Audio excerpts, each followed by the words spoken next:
G'day to you. This is Tony Ballinger from the Fighting Men of Rhodesia YouTube series. I have Greg Ashton back for an amazing eighth talk today. The other seven have been extremely interesting if you want to go back and check them out. Greg, welcome back. What have you got in store for us today? Hi, Tony. Good to see your smiling face again. Um, you asked me about some different operations and some of the other stuff we did, and I have I think something quite different that people might not have been involved in. So, in 1986, South Africa was in the throes of what they used to refer to as the total onslaught. For those who don't know, it meant the onslaught by the communist-backed forces, which worked through the various resistant groups in all of the SADC countries. And when I say SADC, I'm going to talk about Rhodesia at that stage to a degree, in Botswana, and certainly in Angola, going into what was then Southwest Africa. Mm. But the ANC were at this stage stepping up their game. What they were trying to do is to destabilize the country through acts of sabotage, like what happened in Rhodesia. So they were trying to target places that were of great importance from an economic and industrial perspective. So whether there be oil tank depots, and in South Africa we have the Sasol coal to oil and coal to fuel plant in Sasolburg, which they are trying to target. They were intimidating the population by placing bombs in restaurants, office complex, particularly military, if they could get to the military. And it wasn't a great time in the country. It was quite a bit of a lockdown.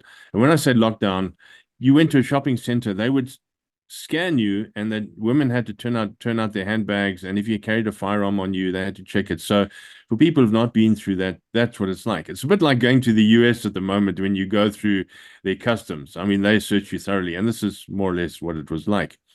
And the government of the day had decided that they have to stop the incursion of arms and the terrorists that were coming in from all sides. And one of the big infiltration routes was from Mozambique, to a degree from Zimbabwe at that stage, coming in via the Kruger National Park, because it's a national park. I mean, you've got animals there, a few game rangers and tourists. I mean, it's easy pickings. And you can come in through that into what was then the Northern Transvaal, but it changed then to become the Limpopo province. For those who don't know, the Kruger Park is fairly narrow at that place, running from north to south on the eastern border of South Africa, adjoining Zimbabwe, but mostly on the Mozambique side, running all the way down just short of Swaziland, which is now Eswatini. At its widest point, I think it's about 180 to 220 kilometers. In some parts, it's narrower, so it's between 70 to 90 kilometers wide, more so to the north where it is narrower. And what they were trying to do is then stop any of the incursion coming through. The Kruger National Park is long from north to south. It's about 190. No, I stand corrected. I think it's 320 kilometers long. It's a long border to cover. And the border fence between Mozambique and South Africa is just a fence. In some places, it's a game fence because of the Kruger National Park. But people get through it quite easily. They cut a hole through it or they climb over. They had tried putting in rows of sisal in various places, and the sisal grows thick. It's very difficult to get through if you don't have a machete. But they forgot one thing. It is on the dessert menu for elephants. Elephants love sisal. If they can get in, they just pull out the chunks like this. And if they go in and have dinner there's a big open pathway because they're going to yank it all out. They like getting to the bulb of the plant and the roots and so on, and they just yank it out. So it is a weakness. But sisal is quite a good deterrent for most people who are not walking around with a machete. So we were tasked, and I say we, the special forces were tasked, in conjunction with the police, because I know the police were active to some degree as well, but I think more in terms of outside the area, in the trust areas, which was the same as in Rhodesia. Once you get into the trust areas, it's like a needle in a haystack. That person is just gone. And the border doesn't really hold much in terms of recognition for people and I'm talking about indigenous people who lived there, because the border was erected by the British government, early days, many years back. But you got people who of Shangaan or Venda descent. Some of them might even be Swazi, but they got family on either side of the border. They just used to walk through. Now there's the Kruger Park in between, and it separates them. But they still want to get through. So guess what? They hop the fence and they walk through. Except now you've got a concentration of wildlife in there, and you obviously got the parks board, and you got fences to navigate, and one or two other obstacles, which I'm going to come to. So 1 recce as well as 5 recce, and at that stage I was citizen force. I'd resigned, left 1 recce, and I'd now gone over to 2 recce, and I was acting in a citizen force capacity as a volunteer. Fortunately, the company that I worked for, which was a large petroleum company, supported the war effort, and they said, if you need to go, you go, because they had the fuel account for the South African Defence Force, as it was then, and to support in any way that they could, they would. And so it was good for me in many ways. So in about May, June 1986, we got notice that they were looking for operators to work in an operational area that didn't define where it was. And we'd be seconded from 2 recce to 5 recce, and because we had to report in through them, and then they would then deploy us.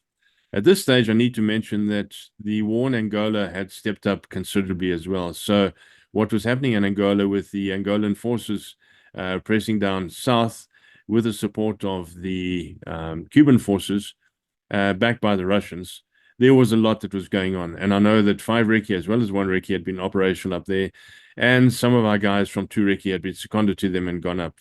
We lost a very good operator, a young guy by the name of Andre Renken, in a battle called Colosseum, which was the early stages of the big battles against the more conventional Angolan forces at that stage. That was in 1986, which led on to another big battle in 1987 that I was involved in, but we're not touching on that now. When we reported into 5 recce in Palaboma, where they operate from, we were told that we were going to be responsible for running an operation where there were operators in the field as well. So I was the rank of sergeant at that stage. It might have been staff sergeant, I don't recall. And because of the military structure, we had to have an officer with us. So there was a young officer by the name of Pete Pretorius, who worked for one of the large government organizations, but he was designated to go with me for the operation. And where were we going? The Kruger National Park. So we thought, this is great, we're going to go on holiday. But there were a few caveats here. First of all, we had to go in under disguise, because they didn't want guys running around with military weaponry, looking like soldiers in the bush, because we were going to be mingling with tourists on some occasions, and there were some other organizations that were also operating in the bush.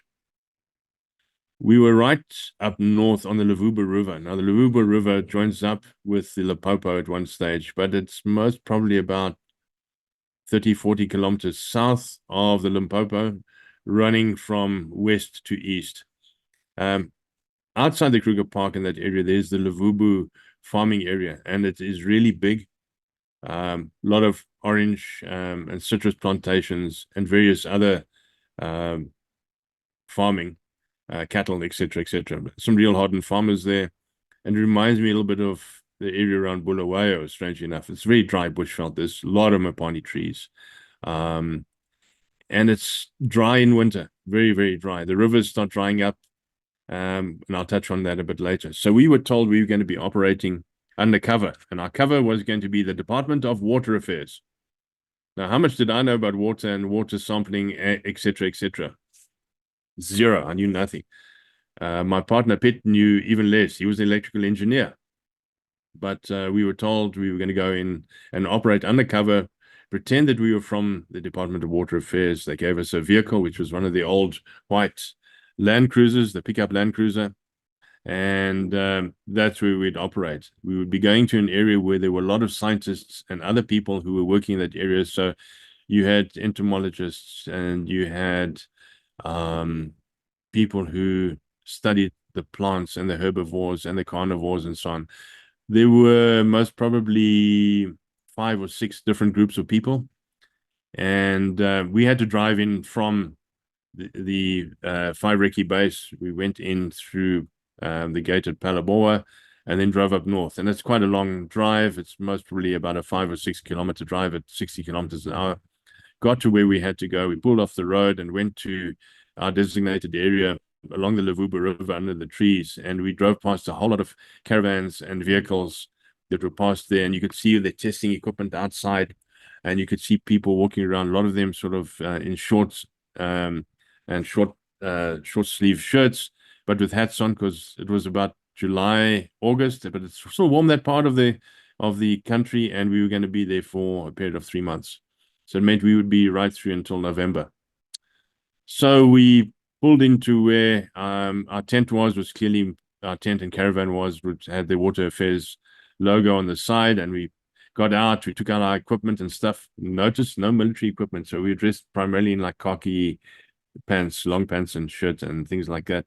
We even had Department of Waterfare logo on our shirts and so on. So, we looked the real deal. And we walked down to the water to go and see, you with Water Affairs, go and look at the water. We walked down to the water and there were a lot of crocodiles there. In the area in front of us, there was a pool there, and I reckon it was about 400 to 500 meters long. I stopped counting crocodiles when I got to about 400. There were just so many, lots, babies and big ones as well. And then there were hippos in the middle as well. So, yeah, we're there to do the water thing. So we go in and set up our caravan. Our caravan had one of those awnings on the outside, which you can zip open and closed. And inside there were camping chairs, and there were refrigerators and freezers. There were carpets down, tables, everything that we needed. And inside, very basic caravan, sleeping arrangement, and some little gas stoves and so on the inside too. And it wasn't long after that when a vehicle arrived with all of our supplies and everything was offloaded. And we then kitted ourselves out and we were ready to go. We didn't have any radios with us at this stage. They brought in some radios with us, but we couldn't use them out in the open. People recognize that you're talking on a radio. They're going to know there's something funny going on here. So we had to have this radio in a backpack configuration so we could take it and walk out into the bush, go and put up the antenna and communicate with the powers that be. So our brief was as follows. There were, if I stand corrected, between 6 and 8 two-men teams that were operating in the Kruger Park. Were they on foot? No. They were on bicycle because they were game rangers. So now I've got operators out in the field, and they're going to carry rifles with them, but they're going to look like game rangers. So yes, the game rangers do carry rifles with them. So they were issued with stock standard FNs with a wooden butt still. It's not a light rifle, as you can attest to that. And they've got to carry ammunition and a bit of water and so on. And they're on these old, fat wheel, black-framed, heavy bicycles that do not have gears. And a lot of the sand and the soil there is soft. So these guys were complaining bitterly. So these were all operators from Whaireki. A lot of them had been Zulu Scouts as well. So they'd come down when Rhodesia fell in 1979. And they'd been assimilated, and now the Zulu Scouts were part of the Whaireki makeup in terms of their operational teams. Bloody good operators. But an operator has risen to the level of some acclaim and an achievement based on where they are, and to be put onto a bicycle to ride around in the bush where there are lions and rhinos and elephant and leopard and even other big antelope, which will charge you if provoked enough, wasn't exactly what they wanted. But they were charged to work together and individually in groups. And so they were there primarily to lay ambushes when we got the right information for the enemy that was coming through. And I'll say it was the ANC armed wing that were coming through. A lot of them were also couriers. And on top of this, there were also people coming through who had family on the South African side. They were coming through from Mozambique. So you would often find mom, dad, and kids coming through. So it's a bit difficult, and it's a bit like going into a military conflict like the Israelis are experiencing now in Gaza. Not everybody is the enemy. Sometimes there are innocent civilians involved, but these civilians often didn't think. They were just coming through and they wanted to go and see family on the other side. I'm sure the kids were saying at the back, how far is it? How far is it? How long to go now? So our responsibility was to communicate with these teams. We couldn't talk to them directly. So our first point of call was going to the bush, communicate with the operational base at 5 Recce, and they gave us the call signs and the signal and the frequency that these guys were operating on, when their scheduled times were, and then we would talk and communicate with them. And how were we doing it? Morse code, because they don't want open voice. They don't want anybody to triangulate. This is how we'd been operating. I must admit that I was a bit rusty at this stage. If you don't practice Morse code on a regular basis in the course of the year, you do forget it. I'd been out about 3 or 4 years out of 1 Recce and everyday use or near everyday use of Morse code. So I was rusty, and I must admit that in the beginning I really struggled, but you pick it up. You go back and you realize that you're struggling with it, and you practice with your Morse code key it's strapped to your thigh, and you practice and you practice. And, within about 3 or 4 sessions, I was talking Morse fluently.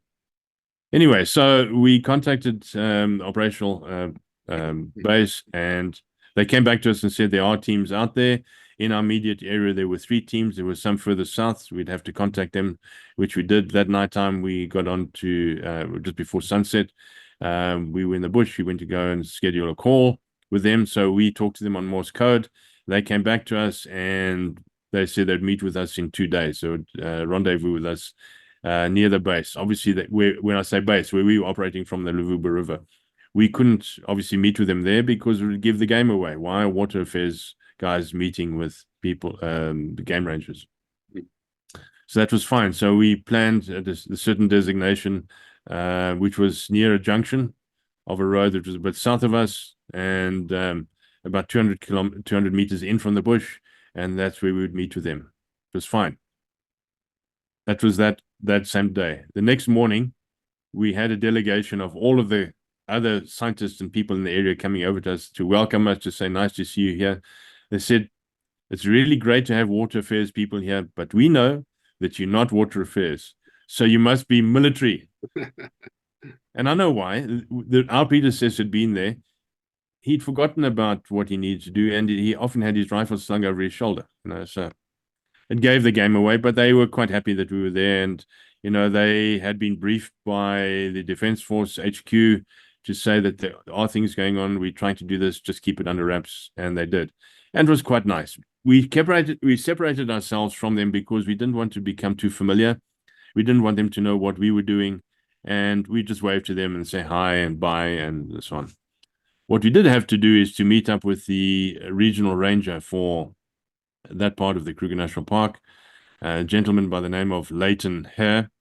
And Leighton and his wife and 2 kids stayed at the ranger's quarters, which was a house up on a hill, just the other side of the river, about 5 or 6 kilometers away. So we went up to go and introduce ourselves to him. So Pitt and I drove up. He said he knew there were new people in the area. He invited us in for tea, and the kids were offered boarding school at Phalaborwa. They were weekly boarders, so his wife would take them in early on a Monday morning. She'd leave about 3 or 4 a.m., take them in, go and drop them off, and then she would come back, because it's a long way to drive down to Phalaborwa from where we were. They were only too happy to have company because they are isolated. They're in the middle of nowhere. Yes, they have a radio. If you go to his ops room, which was there, he had a very old radio, which the Parks Board used to communicate. And there was a baobab tree very close to the house. And the antenna was right at the top of the baobab tree. And when you listened to him talking, you could hardly hear the operational headquarters for the Parks Board, which was based in Skukuza. So they used relay stations to be able to relay it.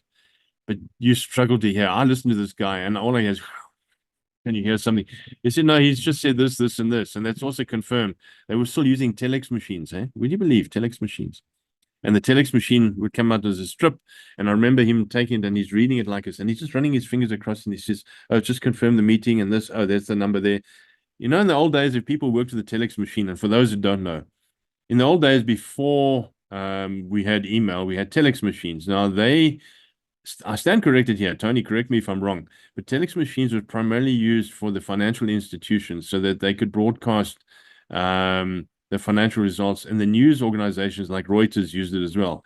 Mm. So it's a bit like an antiquated but modern Morse code, which comes up on a ticket tape, Yeah. which it punches out, and then you take that and you feed it into a machine if you can't read it, and then all the information comes up. So it's a bit like sending a telegram, but in very basic form, but all the information comes up and you can read it. And I knew guys who I'd worked with before at that stage that used telexes in their offices, and the people who'd been there a long time could read it. They could feel it and read it. I mean, it's just an acquired skill. So Leighton and his wife, Denise, I think was her name, were really too happy to see us, and they invited us for dinner about a week or so later. We thought that would be great. We were up in the area over the weekend, and we got to meet the kids. And here the kids, and they run around barefoot. They got this big fence that encloses them and so on. But they also go outside a little bit, but they're cautious. And obviously, only if mom and dad are there, because this place is teeming with wild.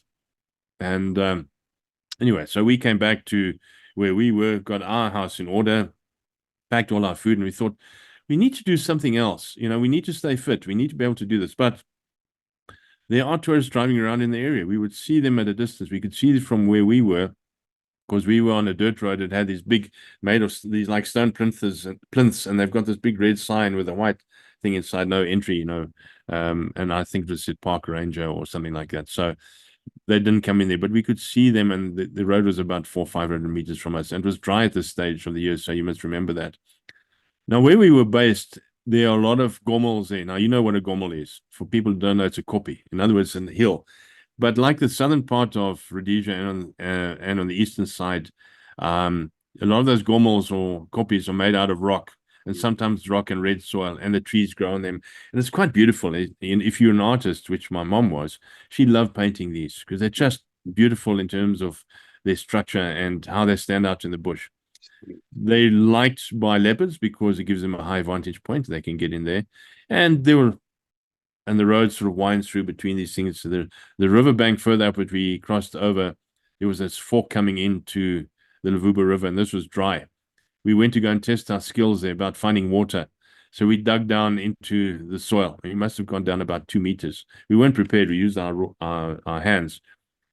And it was slightly damp. And when I say slightly, there was nothing. And our hands were a bit raw. But we dug down to about 1.5 meters, 2 meters. But you got to climb out. It's all sand and gravel, and it starts filling up again as you're trying to get out. Didn't discover much. But we went on our run. And then we realized we are a bunch of idiots. Here we're going out there running. There are leopard, there are lion, there are buffalo, elephant, rhino, anything that could prove harmful to us mere mortal men. But we're going out running. We're in short pants, tackies, and a t-shirt. In fact, it was so hot there, we just run in shorts. And so on our next scheduled call to the 5 Ricky operational base, we said, we need a firearm of sorts, even if it is a revolver, anything, because we are out and about, and should one of those aforementioned animals decide to attack us, we have zero defense with us, and we have to be out, we have to be doing our thing, and we need to keep fit at the same time. They said, fine, we'll take care of the problem.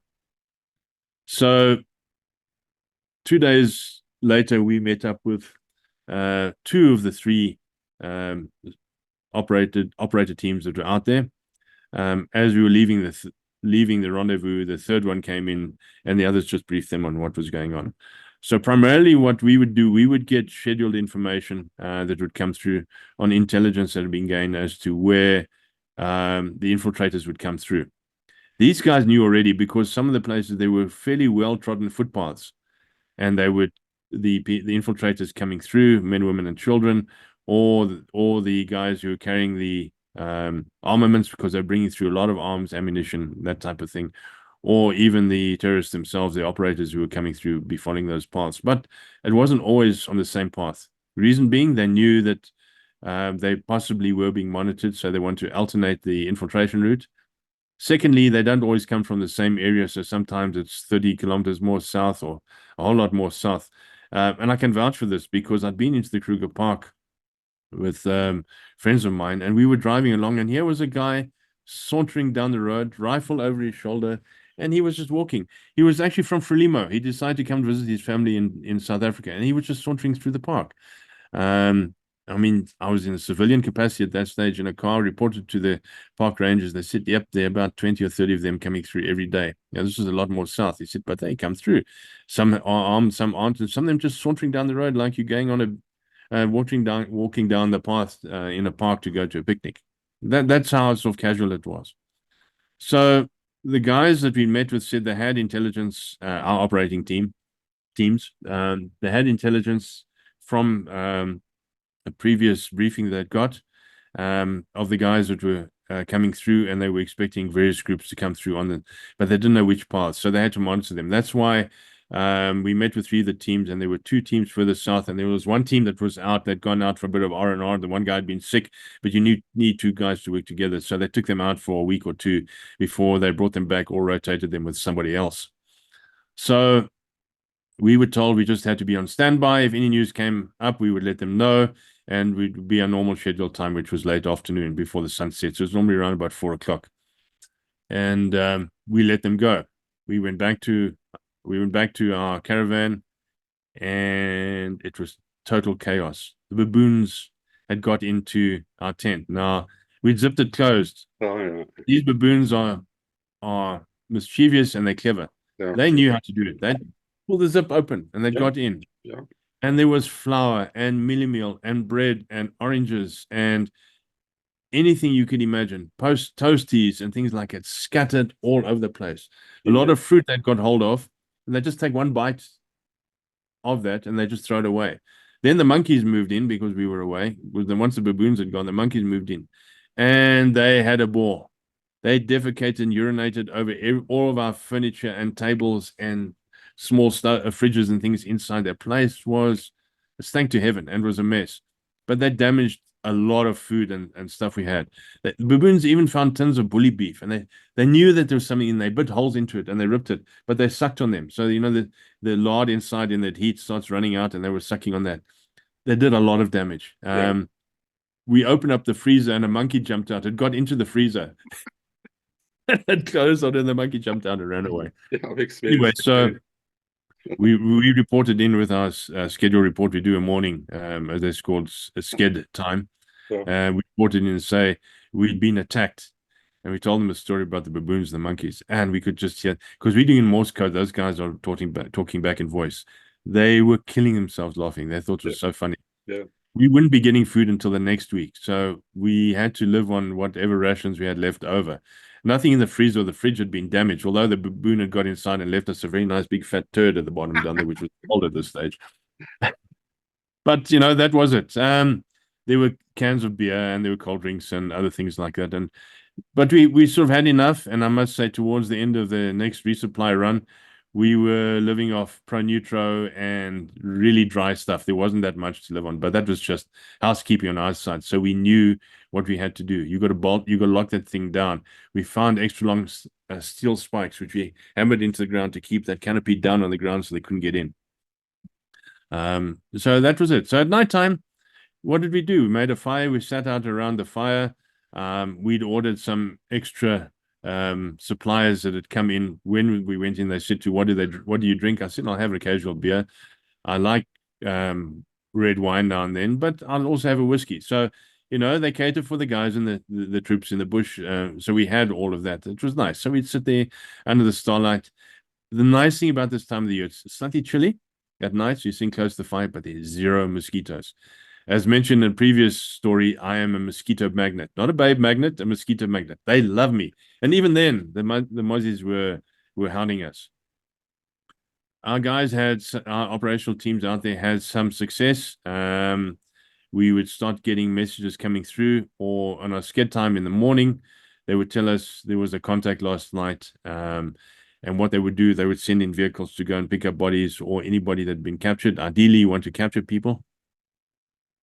So, but they had another problem at this stage. They said because it was very dry, the elephants were in this area, and where we were, there were a lot more mapani trees. Excuse me, but there were also marula trees and others that had fruit, including the baobab trees in this particular area. And a lot of the paths used to wind through the trees. And the elephants were in these areas. And the elephants had found a group of, call them migrants, people who were coming through. and it killed 8 of them, just squashed them into the ground. It was at nighttime. So that the police had to be called in and ambulance service and so on to remove the bodies, and there was a whole process. And whilst this was happening, the other infiltrators were using this to get around them like this. There had been a contact, and the guy had been shot, injured, one had been wounded, and wounded, and another one was dead, and they'd captured one guy. He was a youngster. He was a trainee, but he had a lot of valuable information.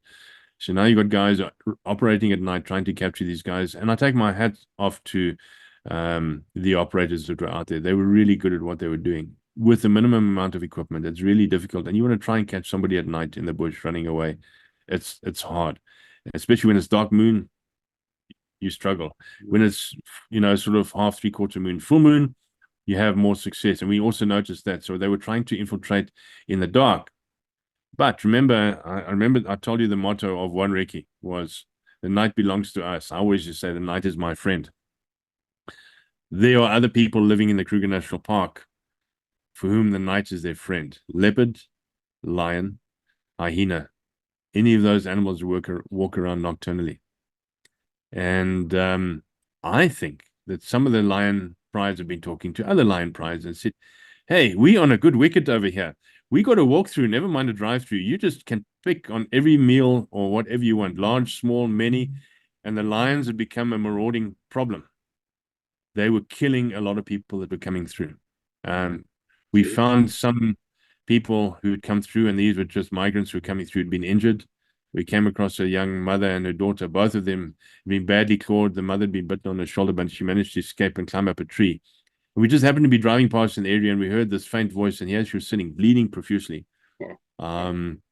Yeah, and obviously then you got to call in medical services and help them out and so on. And these are innocent people just going through.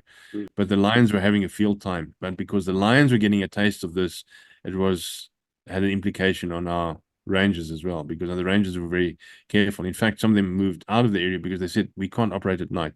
Yes, we've got rifles and so on like it, but you can't see at night. And the lions, lion is seeing you in full 3D color, or I wouldn't say color, in the color they see, whether it's red or black and white or whatever, I don't know, but the lions can see where you can see nothing. And leopards were also becoming a problem. So they were moving more towards the east, which was difficult for us to get there because there weren't too many roads on the eastern side. We had the central road, which runs from north to south through the Kruger National Park. And then you got, like on the Fishbone, that run off to the side, and you got to try and find these guys. And the insurgents and the people infiltrating generally want to avoid roads, so they're not going to go anywhere near the road. So anybody who wants to lay an ambush or find them has got to go a long way into the bush to go and find these pathways. And we're not going to go thundering through the bush in our Range Rover, which is noisy, big, and you can hear it a long way off. But we were getting the points that we wanted, whether they were killed, captured, or whatever, and it was starting to work for us. That must have taken us about 2 to 3 weeks. In the interim, the second week, our next resupply arrived. Now the scientists are over there. They'd see the guys coming, hi, just waving to them as well, knowing now full well where our stuff was coming from. I remember the driver was one of the operators from Fire Recce. He said, how do these people know us? He said, they know who we are. We don't have to pretend, Anyway, our supply came in, and the guy took something out from the driver's seat inside, wrapped in a muslin cloth. He says, you wanted a firearm? Here it is. So I was expecting something, like a pistol, like a 9mm pistol or something like this. What did they give us? A sawn-off 12-gauge shotgun. Barrel is only about this long, and the grip is where you would normally hold the rifle. That grip had been ground off. It was a pistol grip. Yeah. Now, you know what it's like to shoot with a 12-gauge shotgun. I'm shot with them. It's got a bit of kick, and the reason why is because both barrels or single barrel, and you need that stock and the grip to be able to hold it. You want to try and fire one of these just on a little pistol grip like this. It's like firing a 44 Magnum. I'd fired a Ruger Super Blackhawk, which looked like the old cowboy pistols, single action. It's got that round curve. And I fired it holding with 2 grips. And that the first time I didn't realize the kick of that thing. And the barrel came up and smacked me on the head. Not too hard, but I was ready for it, but you still don't know it. Yeah, we actually tested this at a later stage, and you fire both barrels with that thing. It pushes you right back, and it's looking up into the sky. But we had but we had defense with us. They said, what about ammunition? And they gave us 8 rounds of ammo, and that was it. That's all you've got. So, and it was buckshot, and there was one solid round, 7 rounds buckshot, and 1 solid slug. That was our defense. So at least we had something, but they didn't want anything military to come past our way. And then I think they'd confiscated this from some person who had it illegally. So we were using it then. So we felt a little bit more secure now. So in the late afternoon, after our scheduled radio contact with the operators, we would then go for a run. And we'd run, 10, 12, 15 kilometers and come back. We were lean and mean in those days. We were also getting nice and brown from being in the sun. And I remember that one day, this was about 2 days after we're going out with the for our run with a shotgun. So we now carry the shotgun, and we carry 3 or 4 extra shells with us. You're running those PT shorts. They don't really have a pocket or anything like it, but so we're running out. So we go out on the path, we do our thing, and we're coming back, and we're halfway back. And on our spoor going that way, Pride of Lions have been following us. So, and we didn't see them. So we reckon we'd run right past them, and they were sitting in the grass or in the bush next to us, watching our meal going past and thinking, I know what I'm going to order next time. So we then changed our running route, but we had to do it late in the afternoon too, because when the park closes, all the visitors have to be out. And it gives you a bit more latitude in terms of choosing the route where you want to run. But some visitors to the park sometimes don't go out when they should. And on 2 occasions we were running down the road, and we could see a car coming. We ducked into the bush. And these people who don't care, they know the sun's still going to be up for a while, and they're still taking their trip. You could go out at the Pafuri Gate in the Kruger Park from where we were, and I think it was about 30 kilometers away, maybe a bit less.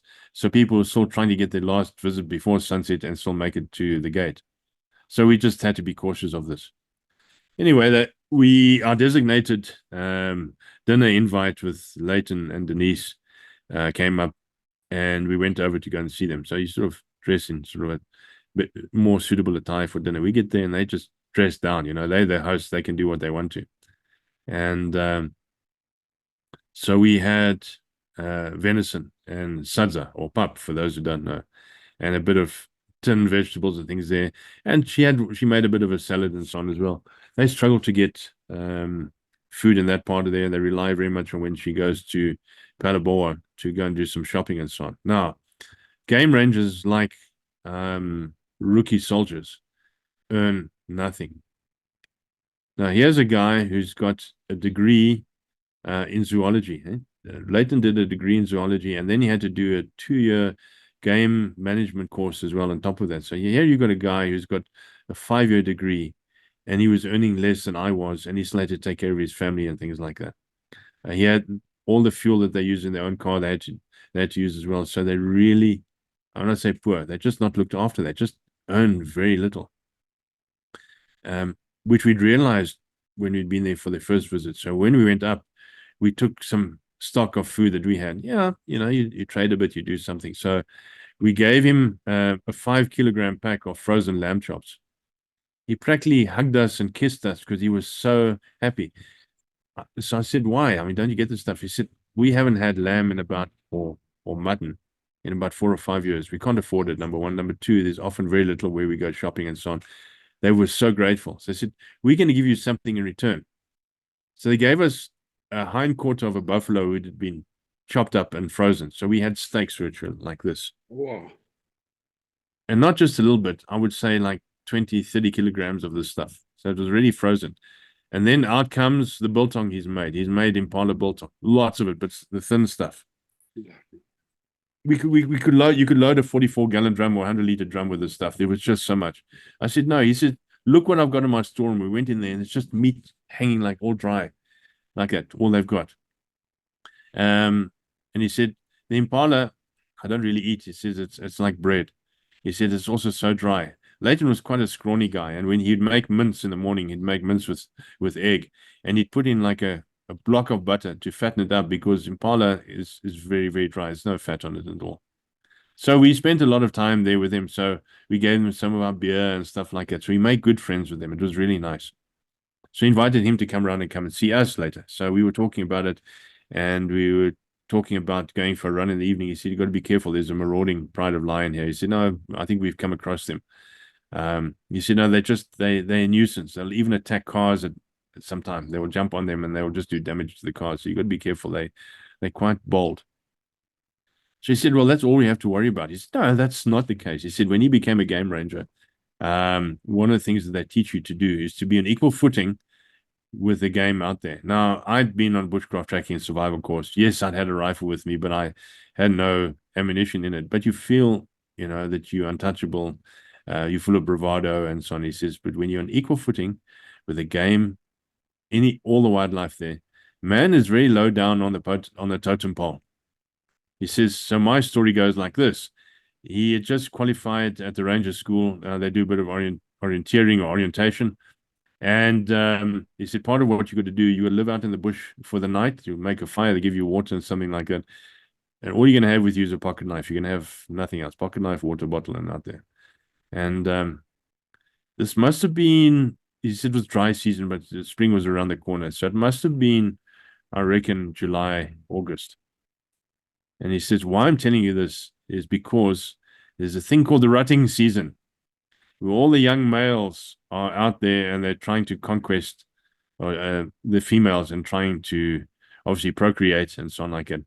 And a rutting impala ram is sometimes more dangerous than a buffalo. Mm. And the guy said, nah, can't be. He said he was there on the first day, got there late afternoon, stayed over for the night. There was some hyenas around, so he climbed up into the tree. He said, but the next day he was out and he walked around, and there's a whole herd of impala, and there's some rutting males. There are quite a few, and they're busy fighting with each other. And he just walked past. He said, "Shoo," type of story. He said one of those impalas turned around and chased him. Shows us the back of his leg. He's got a big scar like this. He said, this thing impaled me on the back of the horns. He just went for me because I'm in this area, doesn't want. He says, that impala is dangerous. Luckily, he didn't get me with both horns, just got me with the one. And he said, and I had to plug this thing. He said, luckily, I had a bush hat and something that I could tie it on with. And he tied that on, and he was picked up by the Ranger Patrol guys who came to assess him later on. They said, well done. Now you've learned that. Now you've learned how to, and that you are low down on the totem pole. So it taught us a thing or two. So this was the time of the year that we were there, it was rutting seasons. And we saw a lot of the males, and you could hear them.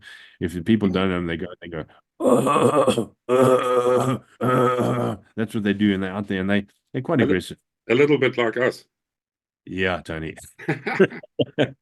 So we continued with our team. The team was then full. So we had the 3 teams in our area, and the other 3 had moved further north because there was a bigger increase in terms of the number of infiltrators coming through.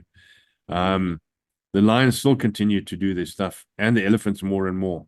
And some of them even walked into buffalo. So we found often bits and pieces of that. But we always felt that the information we got was a bit late. And I think often it was because, that information comes through to intelligence. Intelligence deciphers where it's going to be. They send it on to military HQ or to Fire Recce. Then Fire Recce would send it on to us, so we'd send it down. And it was a bit difficult to often monitor that. But our guys were having good success rates. Plus, they were getting a lot of scares by the lion and the elephant in that area. Guys were telling us that, they'd be on the path. Now, you don't know when somebody's coming through. You know that this is the path they're going to use. And he says, and you're lying there. And he says, you're in an ambush position. So 2 or 3 of the teams would be there. Sometimes they couldn't always get the teams together. So you got 4 to 6 guys who are going to be laying an ambush. Now, 4 to 6 guys aren't really enough to be effective. But some of these guys were armed. Not many, a few. From what we were told. I never saw that. But generally speaking, none of them are armed. And at the slightest provocation, they would run. If they heard anything, they would run. And generally speaking, they would go back the route they'd come, but often they were blocked. Because, when you do an ambush, you have your early warning or stopper groups on the side. And what would happen if it was sprung, they would block them and the guys would then run. Obviously, the objective here was to catch rather than to kill. Particularly the operatives, the ANC operatives that were coming through in Contra Caesar was their armed wing, for those who don't know. So, and they caught a few of them. I mentioned the young guy they caught another guy, but as a result of having me shot, and we didn't shoot to kill, we tried to obviously, stop the guys. So the rifles the guys were carrying were FNs. An FN through the thigh or through the calf does big damage. I don't need to tell you that. And invariably, that guy is not ever going to walk again properly, or he might lose the leg. I mean, that, the damage with that effing is really bad. And they started catching more and more. The operational decision was to keep us out of the picture, so they wouldn't see any white faces there. And it's not a black and white thing; it's just the way the teams work better. And a black guy in the bush can get away with a lot more dealing with indigenous people than any white face would be shown around. And so they kept us, even where an ambush had taken place or an incident had taken place, they didn't want us nearby. So what we would do, we would then coordinate. And often we would say, we're going to meet with you, because we knew on a map, we had a map we used to roll up and down so we could see the infiltration routes. We said we'd meet you in XYZ, but it would be 500 meters to the south. We'd park 2 kilometers away, then we'd walk up to there, and that's how we would meet the guys. And often we would be responsible for taking in kit and things like it. They didn't want us to deal with anybody who's injured, any of the other insurgents who came through, which were the civilians. They didn't want us to meet with them or anything like that. So we were playing very much a back office role here, where you're in a support role to do it, which was very different from what I'm used to, where you want to be the operator, you want to be the guy who's out there doing it, but you can't in a capacity like this. And I take my hat off to these guys. I've said so before, because it's starting to get warmer. They're out there for a day. Some days these guys would be covering 30, 40, 50, 60 kilometers through the bush on these bicycles where they were, because where they had to go to meet up. And I often felt like we were just glorified secretaries. We were just passing on information, getting information, and going to do that. And it's very much of a letdown compared to the type of operations that we'd be involved in and used to participate in. There will be some photographs which I'll send you, not from this operation, but other operators who worked in the area on bicycles. They used some white guys as well, where the black is beautiful on their faces as well. But even at a distance, a white man and a black man also, the stature, the way they carry themselves is quite different. A guy who walks through the bush, who's lived there in the bush all the time, as a black man, walks very differently from a white man. It's funny, you can pick it up, and people stay there. You can see, there you can see that's a black man and that's a white man. So we were involved in this operation for a period of 3 months. Our score in terms of, call it, captured and those with there were some that were killed and some that were injured, I think was in the area of about 25, 26, which was pretty good at that stage over that period of time. There were a lot that escaped. I reckon 4, 5, 6 times that amount who escaped that we never saw. Years later, we learned that one of the infiltration camps was very close to the Levuba River where we were on, and they knew that there were people there. They reckoned they were scientists. They didn't know who we were, but somebody had captured a photograph, and on the corner on the one side, you could see where our caravan and our Range Rover had been, not Range Rover, Land Cruiser had been parked. So they obviously had been operational in the area. I want to go back to talking about the pool of crocodiles that were there. As the rain season only starts in November, sometimes in December, and so we'd been there July, August, and September. We left early part of October, and those river levels were getting lower and lower and lower. The hippos had moved because they were at a stage where they couldn't lie in the water anymore. That's how shallow it was. And we came to the pool the one day to come and count crocs to see how many there were, and well over 400 crocodiles in this thing. And there were a lot that had died. The crocs turn on each other as well because there's very little food. There were a lot of barbel or catfish in the mud parts of that, and the crocs were trying to get to them as well. So you come across crocs who'd been in there and they're covered in mud, and now the mud has dried on them. But game that was coming down, there weren't many water holes there, and some game had tried to get in, particularly impala and zebra. And you could see their bones littered all over the place because the crocs couldn't take them and go and hide them. And then, of course, in come the jackals and any of the other animals who are not the predators, but obviously second line. So these are the ones that are going to feast on what the left over the carcass. And we started to end up with this huge plume cloud of vultures, like this all the time. We could see it. And so we were asking Leighton about it. He said it gets far worse. He said later on in the year, if the rains are late, he said even the crocs are starting to die there because the croc is limited. He can walk. He said, but he's found crocs walking on a road 4 to 5 kilometers away. They're trying just to find other water and so on. Where we went down, if you went down along the road from where we were, you met up with the Limpopo River, and I think it was a good 20 or so kilometers further down, where it curved down and the road would follow it. Beautiful part of the world down there. You've got all the fever trees and so on there. And then close to the river, it looks wonderful. Go away from the river, it's really, really dry. Yeah, and then we were recalled at the end of our 3-month period, and they brought other people in. They expanded the operations because there was a lot more that needed to be done, and to try and catch them at the border fence where they were coming in. They tried this. They tried to electrify part of it and so on. Wasn't successful. People want to get through. They're going to get through. So it's a bit of a operator's story, but I just wanted to share that with you. It was a truly good experience because you become a bit introspective about yourself and your role, and particularly if you're not going to be an operator later on, or if you are more senior officer or NCO and you're working to support, coordinate, and plan this type of thing where you're not directly involved. It also teaches you about succession planning. It teaches you, if you're going to make the military your career, which I decided I wasn't going to do, but I wanted to do my bit. If you're going to stay on, what it is you need to do. And Tony, you would know that if there were a lot of career officers who decide to stay in. So what do you need to do? You need to go and do the courses. You need to train up. You need to become better at what you do so that you are then promoted to do a better job. And this is a clear indication thereof. So on that note, I'm going to end. You might have some questions you want to ask. Well, it's a really interesting talk, purely because it was different. And I don't think people can appreciate how beautiful that bush was. I mean, we've both operated in it. It's absolutely stunning. It's God's own country. Sure. and the animals and the sunsets and the smells and the heat and the rain and even the ants pounding around. It's just incredible country. It's I think you've been very blessed to operate in an area like that.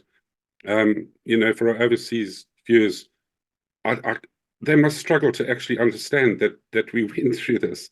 That guys had to climb up trees at night or escape all sorts of wild animals after them or threatening them. Just incredible. It's a unique thing that us African operators have experienced. One thing though, did they never lay landmines in the national park? You're talking about the terrorists that were coming in? Yeah, to try and deter tourists or whatever. No, because a lot of the main roads are tarred, in fairly good condition, and some of the tributary roads or the side roads on the fishbone going out, the main ones are tarred as well. Then there are some dirt roads. I never heard of or have heard to date of any areas where they might have laid mines. I think the cost of a landmine, look at the cost of getting it and what your result is going to be. It's a bit of overkill for such a sort of a low threat area, and the number of people coming through is very, very low. It's not a high number of people. Sure, in the more south, when you come more south down to Kruger, it may be going up as far as Palabora. The southern 2/3 of the Kruger National Park is more visitor friendly. Not so many people go up to the north, and I stand corrected on this, but you didn't see it. I mean, we went down some roads where we went down dirt roads, and it hadn't rained at that time because we were still in the dry season, and you can see that no cars had been down this road in absolute ages. I mean, if you know a bit about field craft and so on, you can see if there are any vehicle tracks. But when the bugs and the wind and just the dew settling at night and everything else and drying up again, it obliterates all those tracks. And normally within about 3 to 4 weeks, there's very little left. You might see if it was ridged, if you've got a vehicle track with quite knobbly tires and cut out tracks on it, you would see that left in the sand or the soil. You got to places where there was nothing. You could see nothing had been here 3 or 4, maybe 5 weeks, if not longer. So people often didn't go to those, and especially going down towards the Mozambique border side on the western side of the Kruger Park. Often people didn't go down there, or there was sometimes a warning heeded by the parks board when they came in to say, stay on the main roads or stay in this area, because they knew what was happening. And the briefings were coming through. If you see somebody walking through the park who's not from the area, who's indigenous or whatever, report it to your closest ranger. Now, quite often you in your car, you're out for the day, you're not going to see a ranger until late afternoon, often at best. Might not see one, because some visitors come in for the day and they go out again. Otherwise, if you're going to stay in one of the camps, yes, you can report it. And maybe you're going back for lunch, you can report it. But the 3 or 4 or 5 hour time period of delay between when you saw it and where you think you saw the person, where they are now, it's long gone. You're not going to have much success.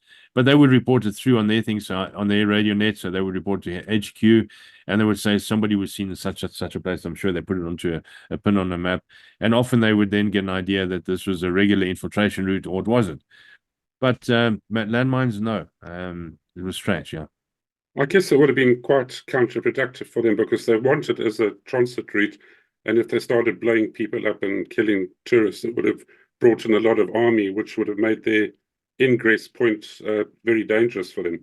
Sure. Yeah, the police were active in there, but I think they were doing normal police things. Believe it or not, in the Kruger Park, you've got traffic police, the game rangers who do that, and they catch people for speeding, particularly on the main routes or late afternoon when these people are speeding back to get out the gate in time. And the speed limit is 60, and anything over that, you get flagged and they issue you a ticket and so on. So they're more concerned about that. And the police obviously had other things that did, things that happened, theft or things like that they had to address in the park. But I think they were fairly vigilant. It's a big word on a Thursday. Yeah, that's a big word. Fairly vigilant in terms of identifying what was going on, and they would report. I know that at Kruger and 1 or 2 other places, there was a very small military presence. I think it was just an office. And they most really had a platoon or 2 of regular soldiers there, most probably from one of the infantry regiments. I would say 5 Side, which was based up at Berksluck. They most probably had a few there, or they might have drawn from any other infantry regiment. And it's really just to have a presence there, and if they need to support anything, it'd go on. But we were not involved in them. They didn't know we were there. In fact, we'd seen one of their vehicles coming up along the road, and we just ducked behind some bush so they wouldn't see us. And these guys, I think, were more there for the fun, and it wasn't really hard work for them. So, yeah, one of those sad things, yeah. Perhaps the last question: did any of these tours ever get through to their destination, pick up the arms and blow up anything like? Did they ever get through to the oil plant there? I forget the name of it, Cecil. I'm sure a lot of them got through. As I said, I reckon that our success ratio was sorry, my dog is barking in the background over there. No, I can't hear it really. But did they actually blow anything up or ever succeed in any type of sabotage that you're aware of in the the Natal area, Northern Transvaal? Not that I'm aware of, but I think there was a lot of intimidation that was going on. The northern part of Guyana, which is sort of the Levuba area just south of that, has and still today is a hot spot for intimidation and incitement. That's just the nature of the people there and the leadership there that want to do it. And back in those days, it certainly was no different. So I'm sure the incitement and recruiting of people, like they do in the tribal trust lands in Rhodesia, the same thing. It's an ideal place to go and recruit people, to intimidate and to incite them. So I think that a lot of that happened. But there might have been some bombings and various things at some of the shopping centers, the outlying regions. I'm sure that happened. And sometimes there might have even been an attack on a police station because it was the type of thing that they would do. But I didn't move in those circles and I wasn't privy to that information. So I'm going to say I'm sure it did happen, but I didn't hear of it. Well, it was phase 1 of the Mao Zedong's communist revolution, is to stir up the locals first. So I guess that's what they were doing. Yeah. I'm actually answering my own question here. When I left Rhodesia, I went to live in South Africa in Pietermaritzburg, and didn't realize a city could have 4 bits of weather in one day. But windy, rainy, cold. Cape Town. Cape Town. Yeah. But anyway, I was a Christian. One Wednesday night, I was going out to Bible study down Commercial Road, if I remember it correctly. Turned down another road. On the left-hand side was the town hall. I stopped at the traffic light. I just went over that traffic light, and a big bomb went off at the town hall. And glass and bricks and everything went. And I thought, dear God, I've left Rhodesia to come and have some peace, and now they're trying to blow me up. So I guess they did get through. Yeah, no. Yes, they did. And the way that they worked, and I think it's a little Mao Zedong's little red book. They Yeah. work with cells, and they work, one person introduces the next. And I told you about a story about tracking a guy down all the way into Zambia. The Mm. same way, they do letters of introduction. So they didn't use radios and so on. Yes, it's the most basic of basic means of communication, but also you being introduced by somebody who knows somebody else who would know people on your side. And that's how, through letters of introduction, you also then contain that, and you don't get infiltration. And people who are successful, like the Salute Scouts who were, sometimes it takes a long time to do that. We also had our own operational guys in different things in different areas, and sometimes even the police, the CID, and the counterintelligence and people like that have to do the same. And it takes a long, long, long time to infiltrate something like that, because you've got to be known, yeah, you got to be respected, and you got to become a double agent before you can really do anything else. And it takes a Mm. long time because you have to be introduced and obviously build a name for yourself. Mm. So the same thing happens, and some of the captured guys and information we captured coming through the Kruger National Park, there were letters of introduction, but who it was going to and what they were trying to, we knew that they had to give these people safe passage. They had to house them, feed them, and pass them on. But it would say at the bottom, you know who to contact next, and you know what needs to be done. That was it. You don't know, and unless you've got those contacts, you've got to know who the cell leaders on the ground. You're not going to be able to do anything with that. The fact that you've got that letter, sometimes people got clever, and they were able to take an operator and dress him up as that particular person. And I'm not talking just where we were, but elsewhere. And I know it happened in the tribal trust in Rhodesia as well. Guys, whether it was Zana or Zebra coming in, they worked the same way. And what they would do, they would intercept that letter. They'd use that letter, pretend they were so-and-so, because there weren't necessarily photographs to go with that, and an ID that you had to show who you were. And sometimes you could get through, and you could bluff your way through, and in so doing succeed in either capturing members of that cell or wiping that cell out. I don't know, but I know that's the MO that was applied. Mm. Well, Greg, a fascinating talk in the sense that it's almost like a backroom view of what you did to support guys on the ground, and in fascinating country, beautiful country. You must have loved those runs and sitting around the fire at night. I can just picture it. Absolutely wonderful. Only those It is. who've been It in is. there. And as you said, sorry to interrupt, as you said, it is God's country. Mm. I'd done a bushcraft tracking and survival course when I first qualified in the Special Forces. And for Mm. me, that was one of the nicest holidays ever. I loved it. I lived like a king in the bush because I'd grown up on a farm. I knew that. Coming back and doing it this way, you're more like a person going on a camping holiday, taking your caravan and your tent and going somewhere to go and do it. Yes, we had work to do, but we weren't certainly overworked, but we carried a big responsibility in terms of what we were doing, because of the information and the teams that we were controlling. And we had to give guidance quite often, because the guys ran into problems where they were not successful in an ambush. And so we gave them some guidance. So it's like in the field training, do this, do that. This is what you got to do in terms of selecting your area. Because sometimes we went back and we said, and did you capture anybody? No. But we went back and said, why? So let's analyze. It's a debrief of what had happened. And it's an important component when you're in a leadership role to do that, whether in business or in a military context. And as a result of the coaching and helping the people, because a lot of these guys were really, they were riflemen or the lowest of rank, and some of them were lance corporal or corporal. They weren't anybody who was really more senior than that. So they only know what what they've been taught, and they only know what they've been told to do. And yes, you try and upscale them and try and teach them more. And yes, these guys were special forces operators, and they had learned more. But you still need a more senior person with the experience to assess a certain place, to say it's a good place to lay an ambush. There's a good place to have your stopper group or early warning, and you're going to optimize your success drastically by doing this, this, and this. Um, so you do in the field training, and I noticed that, it, it's a long time ago, but from what I recall, our success rate did improve. The Mm. captures that we got. Trust me, a mother with a baby running in the bush is going to outrun you if she comes there. She often will hide her baby, tell the baby or the youngster to duck into the bush and hide, and she will run. You're not going to catch her. It's very seldom. So we had to learn ways to outfox them, and often it means that you got to box them in. So use your environment that you're in. So use the bush. So some places in the bush you get thick thorn bush thickets. Someone's not going to charge into the thorn bush if they have to, and sometimes you can crawl your knees and you can go down.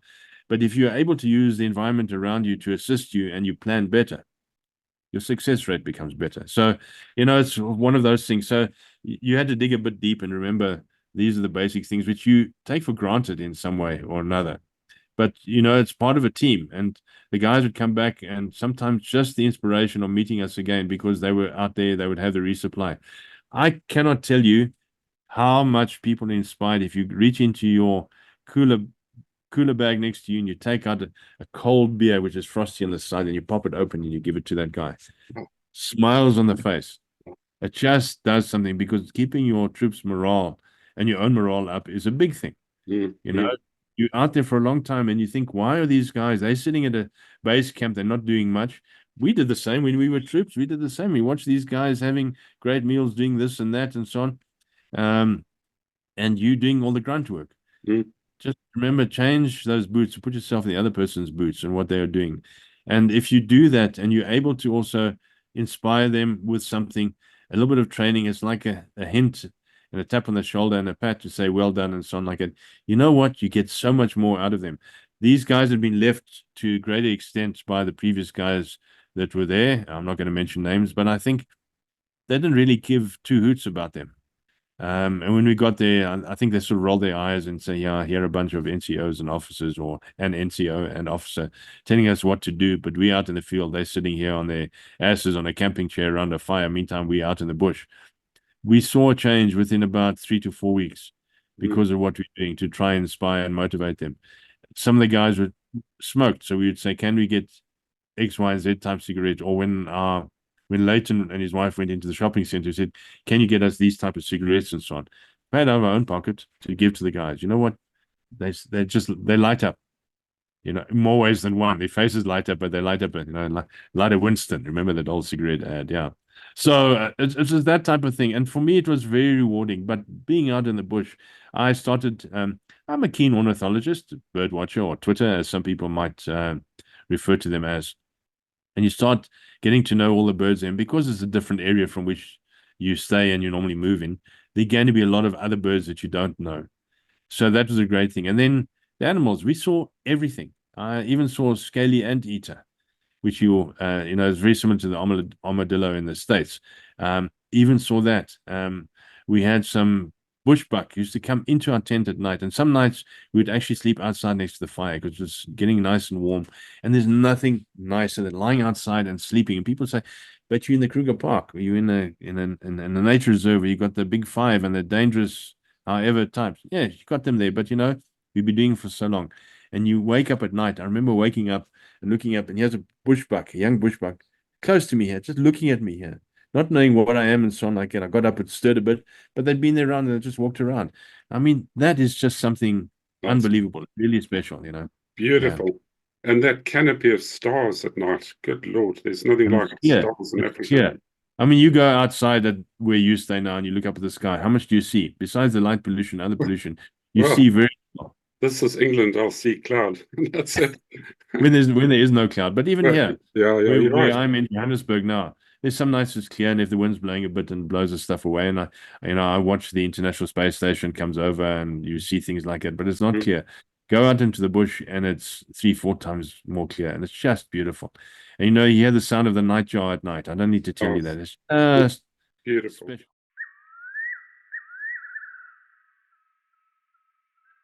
Beautiful. And then you hear all the animals around you making a noise. You hear the lion and the hyena, things like that. Yeah, the wild dogs. The wild dogs, all that sort of stuff. Thanks for the walk down memory lane. It was really great to share this with you. It's great, and it's a unique perspective, and I thank you for that. And once again, guys, subscribe, smack the bell, and come along and talk. If we can get our South African Rhodesian guys talking here, come on, do your bit, guys. Okay, thanks very much, Greg, and I'm sure I'm going to suck a 9th one out of you anyway. We will. Thanks, Tony. Cheers, okay, God bless. Bye.